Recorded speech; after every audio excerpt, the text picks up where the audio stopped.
नमस्कार, देवभूमि समाचार में आप सभी का स्वागत है। मैं हूं आपके साथ प्रज्ञा मिश्रा। बुलेटिन की शुरुआत करेंगे बड़ी और अहम खबर के साथ। तो सबसे पहले बात कर लेते हैं, खबर रुद्रप्रयाग से है, जहां बाबा साहेब भीमराव अंबेडकर की जयंती के अवसर पर आयोजित कार्यशाला में उत्तराखंड के मुख्यमंत्री पुष्कर सिंह धामी शामिल हुए। इस कार्यक्रम में मुख्यमंत्री धामी ने बाबा साहेब के विचारों, संविधान में उनके योगदान को याद करते हुए कहा कि उनके सपनों को साकार करने की दिशा में सरकार लगातार काम कर रही है। उन्होंने कहा कि उत्तराखंड में समानता और न्याय की दिशा में महत्वपूर्ण कदम उठाए गए हैं, जिनसे यूनिफॉर्म सिविल कोड यानी यूसीसी लागू किया जाना एक बड़ा निर्णय है। सीएम धामी ने यह भी कहा कि उनकी सरकार समाज के हर वर्ग को साथ लेकर आगे बढ़ रही है और संविधान के मूल्यों को धरातल पर उतारने के लिए प्रतिबद्ध है। कार्यक्रम में बड़ी संख्या में लोग भी मौजूद रहे।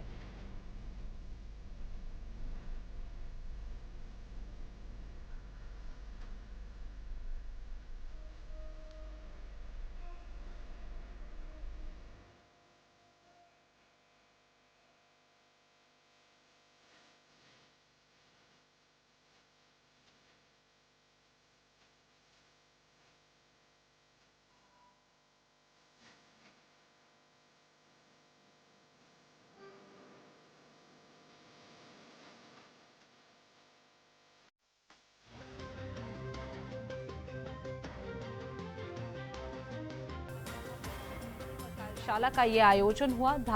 सीएम धामी ने कार्यक्रम को संबोधित भी किया। इस दौरान बड़ी संख्या में लोग जो है वो मौजूद रहे। उत्तराखंड में यूसीसी लागू करने पर भी इस बैठक में चर्चा हुई। बाबा साहेब के सपनों को साकार करने का संकल्प जो है इस कार्यशाला में लिया गया। तो अंबेडकर की जयंती पर कार्यशाला का आयोजन किया। सीएम धामी ने कार्यक्रम में संबोधन भी दिया। आपको बता दें, देहरादून में बाबा साहेब के सपनों को साकार करने का संकल्प जो है सीएम धामी ने लिया। रुद्रप्रयाग में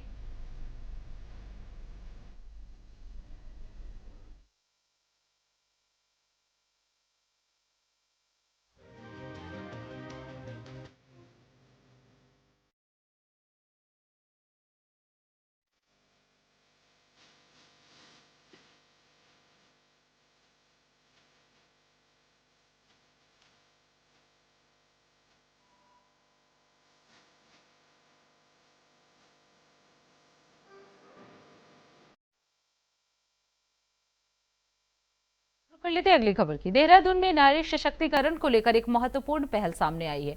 उत्तराखंड में महिलाओं से नारी शक्ति वंदन अधिनियम के समर्थन में आगे आने की अपील की जा रही है। आपको बता दें, इस अभियान के तहत महिलाओं से मिस्ड कॉल देकर अपनी सहभागिता दर्ज कराने का आह्वान किया गया है। इससे महिलाओं के सम्मान, अधिकार और निर्णय प्रक्रिया में उनकी भागीदारी को मजबूत करने की दिशा में एक ऐतिहासिक कदम माना जा रहा है। सरकार का मानना है कि महिलाओं की अधिक से अधिक भागीदारी से ये अभियान जन आंदोलन का रूप ले सकता है और समाज में सकारात्मक बदलाव लाने में अहम भूमिका निभाएगा। कैबिनेट मंत्री रेखा आर्या ने कहा कि वो उत्तराखंड की समस्त मातृशक्ति से निवेदन करती हैं कि वो इस महत्वपूर्ण अभियान से जुड़े और मिस्ड कॉल देकर अपना समर्थन दर्ज कराएं। सभी को नमस्कार।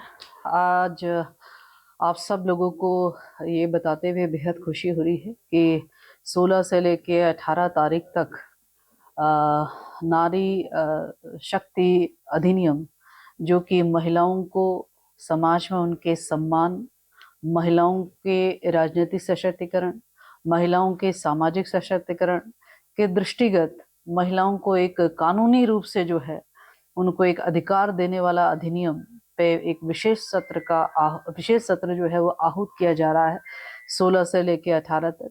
निश्चित रूप से यह महिला आरक्षण अधिनियम हम आधी आबादी यानी कि उत्तराखंड की आधी आबादी, देश की आधी आबादी के रूप में हमारी महिलाएं अपना एक कानूनी अधिकार, जो वैसे तो प्राकृतिक रूप से मिलना चाहिए, लेकिन हम धन्यवाद करते हैं माननीय प्रधानमंत्री जी का, जिन्होंने महिलाओं के प्रति अपनी प्रतिबद्धता और महिलाओं के प्रति अपनी संवेदनशीलता को सदैव उन्होंने बहुत अग्रणी रखा और आज उन्हीं के नेतृत्व में 16 से 18 में विशेष सत्र में महिला आरक्षण अधिनियम पर निश्चित रूप से कई बिंदुओं पर जो है उसे लागू किए जाने पर चर्चा परिचर्चा होनी है।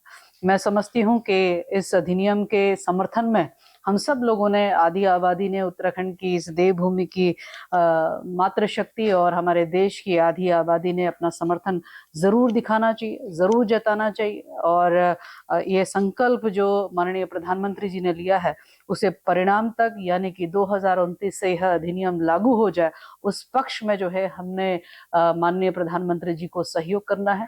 मैं उसी सहयोग की अपेक्षा में आप सबसे अनुरोध करती हूँ कि एक मिस कॉल इस नंबर पर दीजिए और अपना समर्थन उसमें दर्ज कराएं। वो नंबर है 9667173333। अब रुक कर लेते हैं अगली खबर को। उत्तरकाशी में चारधाम यात्रा 2026 को लेकर सुरक्षा और व्यवस्थाओं का जायजा लेने हेतु एडीजी लॉ एंड ऑर्डर 2 दिवसीय दौरे पर पहुंचे। इस दौरान उन्होंने पुलिस लाइन ज्ञानसू में पहुंचकर यात्रा और सुरक्षा व्यवस्थाओं की विस्तृत समीक्षा की। बैठक में अधिकारियों के साथ यात्रा संचालन, भीड़ प्रबंधन और श्रद्धालुओं की सुविधाओं को लेकर गहन चर्चा की गई। इसके बाद उन्होंने यात्रा ड्यूटी में तैनात पुलिस बल को ब्रीफ करते हुए आवश्यक दिशा निर्देश दिए। 19 अप्रैल से शुरू हो रही यमुनोत्री और गंगोत्री धाम यात्रा को देखते हुए अतिरिक्त सतर्कता बरतने के निर्देश दिए गए। यात्रा को 2 सुपर जोन, 12 जोन और 30 सेक्टर में विभाजित किया गया, जहां करीब 600 पुलिस और सुरक्षा कर्मियों के साथ एसडीआरएफ, फायर, पीएसी और एटीएस की टीमें तैनात की गई। साथ ही ट्रैफिक और भीड़ प्रबंधन, श्रद्धालुओं के प्रति शिष्ट व्यवहार और त्वरित सुविधाएं उपलब्ध कराने पर जोर दिया गया। सोशल मीडिया पर निगरानी रखते हुए अफवाह फैलाने वालों के खिलाफ सख्त कार्रवाई के भी निर्देश दिए गए।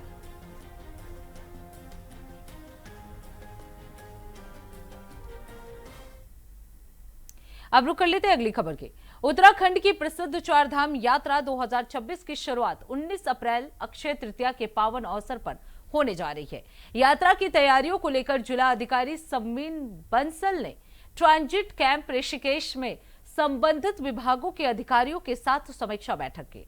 इसके बाद उन्होंने पंजीकरण कक्ष परिसर का निरीक्षण करते हुए व्यवस्थाओं को दुरुस्त करने के निर्देश दिए। ट्रांजिट कैंप में 24 पंजीकरण काउंटर और आईएसबीटी पर 6 काउंटर स्थापित किए गए। साथ ही 30 मोबाइल टीमें भी तैनात की गई, जो दिन रात यात्रियों का पंजीकरण करेंगे। जिला अधिकारी ने निर्देश दिए कि ट्रांजिट कैंप में बड़ी स्क्रीन लगाकर होटल, धर्मशाला और सरायों की जानकारी प्रदर्शित की जाए, जहां 7100 बेड चिन्हित किए गए। साथ ही 24x7 इंटीग्रेटेड कंट्रोल रूम, अलग पुलिस और स्वास्थ्य कंट्रोल रूम के साथ ही यात्री सहायता केंद्र संचालित करने के निर्देश दिए गए।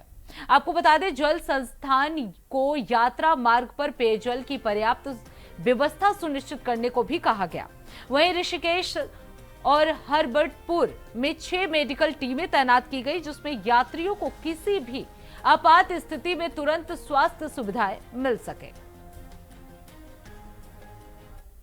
देखिए, चारधाम में हमारे लाखों श्रद्धालु हमारे राज्य में अपनी आस्था से आते हैं और उनका मेमोरेबल एक्सपीरियंस होना चाहिए।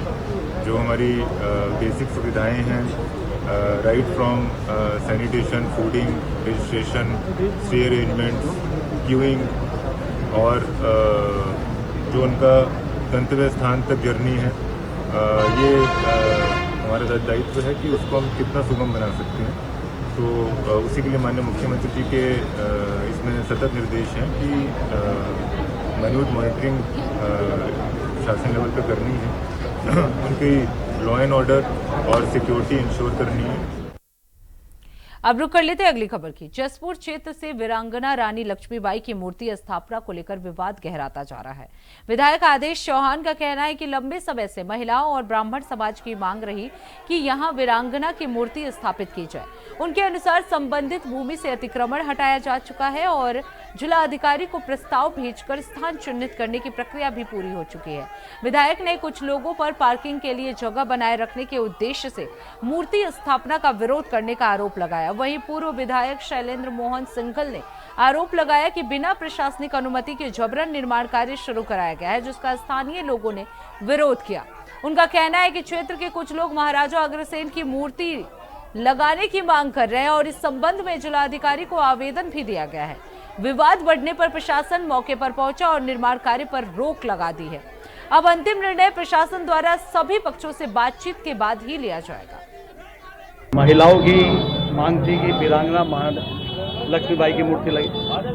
हमारे ब्राह्मण समाज की मांग थी कि यहाँ मूर्ति की स्थापना, लेकिन यहाँ पर एक अतिक्रमण था, खोखे लगे हुए थे, जिसको लगभग 6 माह पहले नगर पालिका और प्रशासन के द्वारा हटा दिया गया। और यहाँ हमने इसका एक प्रस्ताव रखा कि भाई यहाँ वीरांगना की मूर्ति लगनी चाहिए।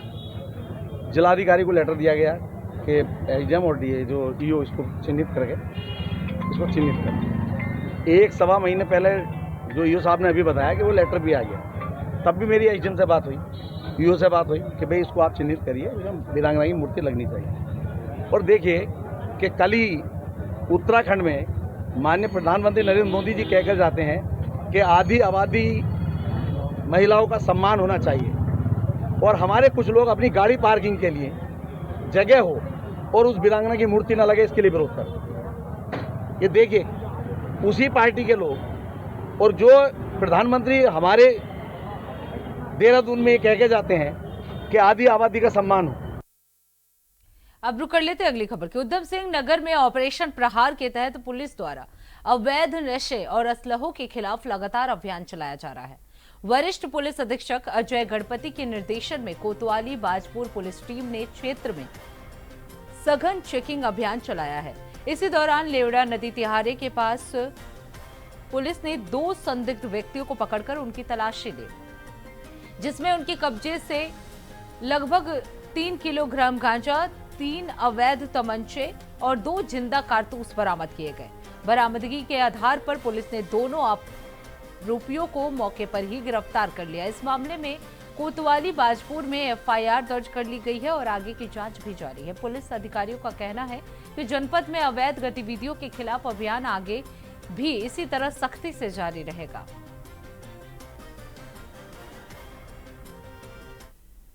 माननीय मुख्यमंत्री महोदय के निर्देशानुसार हमारा लगातार ऑपरेशन प्रहार के तहत कार्रवाई जारी है, जिसमें उधम सिंह नगर पुलिस द्वारा पिछले 2 महीने से लगातार आर्म्स तस्करी होता नशा तस्करी के खिलाफ कार्रवाई की जा रही है। इसी के क्रम में कल दिनांक 14 अप्रैल को बाजपुर क्षेत्र अंतर्गत दीनदयाल पार्क के नजदीक जब पुलिस चेकिंग कर रही थी तो 2 संदिग्धों को हिरासत में लिया गया। उनके पास से 2.5 किलो से भी ज्यादा गांजा, 3 अवैध 315 बोर के तमंचे और 2 अवैध जिंदा कारतूस 315 बोर पाए गए। इन दोनों का नाम सेरान अंसारी और अबूजार है, जो रामनगर नैनीताल जिले के रहने वाले हैं, जो दोनों ही 20 से 22 साल की उम्र के लड़के नौजवान हैं, जिनको अरेस्ट पुलिस ने किया है। उसमें एनडीपीएस और आर्म्स एक्ट की सुसंगत धाराओं में मुकदमा पंजीकृत किया गया और न्यायिक हिरासत में भेजने की कार्रवाई की। अब रुक कर लेते हैं अगली खबर की। रुड़की से एक प्रेरणादायक खबर सामने आई है, जहां सीबीएसई 10वीं के नतीजों ने छात्रों के चेहरों पर खुशी बिखेर दी है। सीबीएसई के घोषित परिणामों में Greenway modern senior secondary school के छात्र शिवांग गुप्ता ने 98.8% अंक हासिल कर टॉप किया है। वहीं मोहम्मद जारीब ने 98% के साथ दूसरा और तेजस्वनी सैनी ने 97.2% अंक प्राप्त कर तीसरा स्थान हासिल किया। खास बात यह रही कि स्कूल के 52 छात्रों ने 90% से अधिक अंक प्राप्त कर उत्कृष्ट प्रदर्शन किया, जिसमें से विद्यालय में जश्न का माहौल देखा जा रहा है। वहीं Chandrashekhar public school senior secondary ने भी शानदार प्रदर्शन करते हुए 100% रिजल्ट दर्ज कराया है। विद्यालय के छात्र अनिरुद्ध त्यागी ने 98.40% अंक हासिल कर टॉप किया, जिसमें उन्होंने आईटी में 100 और एसएसटी और अंग्रेजी में 99 अंक प्राप्त किए हैं। उनका सपना है नेशनल डिफेंस एकेडमी के जरिए भारतीय सेना में अधिकारी बनकर देश की सेवा करना। अन्य छात्रों में परी सैनी जो कि 93.40, मोहम्मद अरसलान और शिवांगी सैनी 91.40 और अपूर्वा जो कि 90.60 अंक प्रतिशत प्राप्त कर बेहतरीन प्रदर्शन किया है। छात्रों ने अपनी सफलता का श्रेय माता पिता शिक्षकों को दिया। वहीं स्कूलों में मिठाइयां बांटकर इस उपलब्धि का जश्न मनाया गया। सर, मेरा नाम अनिरुद्ध त्यागी है। मैं Chandrashekhar senior secondary public school में अध्ययन करता हूँ। मेरी इस साल 10वीं की परीक्षा में 98.4% अंक आए हैं। मुझे बहुत अच्छा लग रहा है। आज रिजल्ट आने के बाद जितनी भी मेहनत थी वो सब सफल हो गई है और अच्छा लग रहा है। सर क्रेडिट के लिए तो वो सब मतलब सबकी होती है मेहनत पीछे, एक तो खुद जो करता है उसकी भी होती है,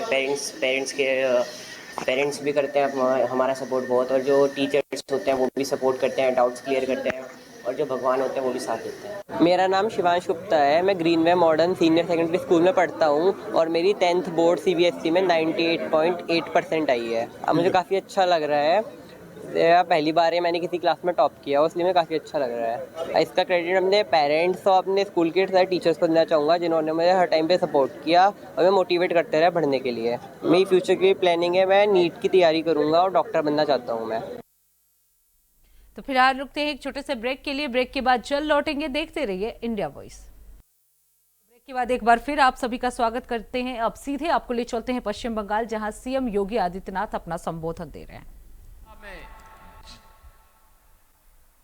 अपना पूरा बचपन व्यतीत करने के उपरांत उन्होंने अपनी कर्मभूमि के रूप में भी जिस पावन धरा को चुना, उन्होंने भारत को एक मंत्र दिया, देश की आजादी के लिए तुम मुझे आजादी दो, तुम मुझे खून दो, मैं तुम्हें आजादी दूंगा। ये नेताजी सुभाष चंद्र बोस का ये उद्घोष आज भी हमारी कानों में गूंजता है।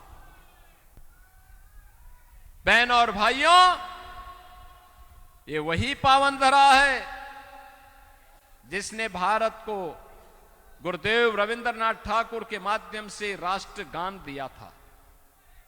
हर भारतवासी जन गण मन राष्ट्रगान गाकर के गौरवान्वित होता है। ये वही पावन धरा है जिसने भारत की आजादी का अमर मंत्र बन चुका वंदे मातरम का उद्घोष किया था और भारत को, स्वतंत्र भारत को राष्ट्रगीत भी दिया। ये बिपिन चंद्र पाल की धरती है, ये डॉक्टर श्यामा प्रसाद मुखर्जी की धरती है, ये रामकृष्ण परमहंस की धरती है, स्वामी प्रणवानंद जी की धरती है, और पूरी दुनिया के अंदर पूरी मजबूती के साथ उद्घोष करने वाले स्वामी विवेकानंद की धरती है, जिन्होंने कहा था गर्व से कहो कि हम हिंदू हैं। बहनों और भाइयों, ये वही पावन धरा है। महाशय लाहिड़ी ने अपनी आध्यात्मिक ऊंचाइयों से जिस पावन धरा को एक नई ऊंचाई दी हो। मैं देख रहा था, अभी मैं कुछ देर पूर्व आसनसोल की धरा पर था, माता तारा की पावन साधना स्थली। भारत भर के साधक आते हैं, वीर भूमि में आकर के वहां की धरती से शक्ति अर्जित करते हैं। ये बंगाल की धरती है। कांग्रेस, कम्युनिस्टों ने और TMC ने अपनी तुष्टीकरण की राजनीति के कारण बंगाल की धरती को कठमुल्लापन की राजनीति का अड्डा बना दिया है। लेकिन बंगाल की धरती मां काली की धरती है, बंगाल की धरती मां दुर्गा की धरती है, बंगाल की धरती मां तारा की धरती है। बंगाल की धरती में कठमुल्लापन की संस्कृति और घुसपैठियों को नहीं चलने देंगे।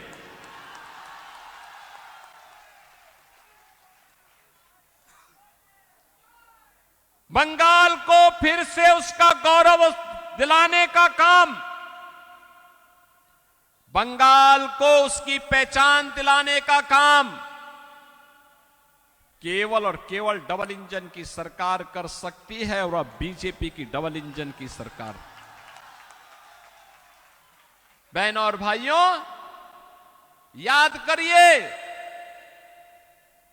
याद करिए, ये बंगाल कभी भारत की अर्थव्यवस्था का ग्रोथ इंजन था। कुल भारत की अर्थव्यवस्था का 1/3 योगदान बंगाल करता था। यहां के कल कारखानों में न केवल बंगाल का युवा बल्कि भारत भर का युवा कार्य करता था। किसान खुशहाल था, नौजवान के हाथों में नौकरी और रोजगार था, बेटी और बहन सुरक्षित थी, उद्यमी एक खुशहाल माहौल में अपना उद्योग और व्यापार का काम करता था। लेकिन पहले कांग्रेस ने, फिर कम्युनिस्टों ने और 15 वर्षों से टीएमसी ने बंगाल को कंगाल बना दिया।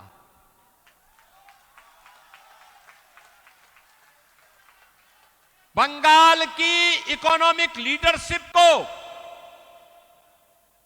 जो बंगाल लीडर था, उस बंगाल को भारत की इकोनॉमी में लूजर बना दिया। जो बंगाल भारत को नेतृत्व देता था, खुशहाली का प्रतीक था, सस्य श्यामला मातरम वंदे मातरम की पावन धरा थी, वह बंगाल अराजकता का, गुंडागिर्दी का, माफियागिरी का, असुरक्षा का, अव्यवस्था का, भ्रष्टाचार का गढ़ बन गया। न बेटी सुरक्षित है, न व्यापारी सुरक्षित है। मोदी जी विकास। तो पश्चिम बंगाल से सीएम योगी आदित्यनाथ को आप सुन रहे थे। इसी के साथ इस बुलेटिन में बस इतना ही। देश दुनिया की तमाम बड़ी खबरों के लिए देखते रहिए इंडिया वॉइस। तब तक के लिए नमस्कार।